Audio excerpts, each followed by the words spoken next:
মনিরুজ্জামান আপনি লিখেছেন, আমার গ্যাস্ট্রিকের প্রবল সমস্যা রয়েছে, এপ্রিল মাসে আমার এসএসসি পরীক্ষা, আমি যদি রোজা রাখি তাহলে আমার অসুস্থ হওয়ার সম্ভাবনা রয়েছে, এই অবস্থায় যদি আমি রোজা না রাখি তাহলে কি আমার পাপ হবে?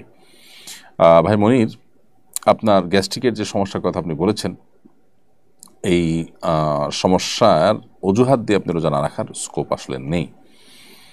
বিশেষ করে আপনি এসএসসি পরীক্ষার জন্য আপনি বলেছেন রোজা রাখবেন, পরীক্ষার জন্য রোজা না রাখার কথা আপনি জিজ্ঞেস করছেন পরীক্ষার অজুহাতে। গ্যাস্ট্রিকের অজুহাতে, পরীক্ষার অজুহাতে রোজা না রাখার কোনো স্কোপ নাই। আপনার যত কষ্টই হোক আপনাকে রোজা রাখতে হবে।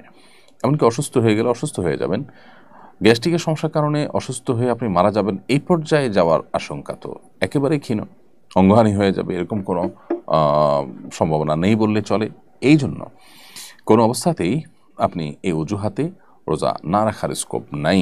এটা ইসলামের গুরুত্বপূর্ণ একটা ফরজ, অন্যতম একটা রোকন বা স্তম্ভ বিধায় ঠুনকো অজুহাতে এটা পরিহার করবার কোনো স্কোপ নাই।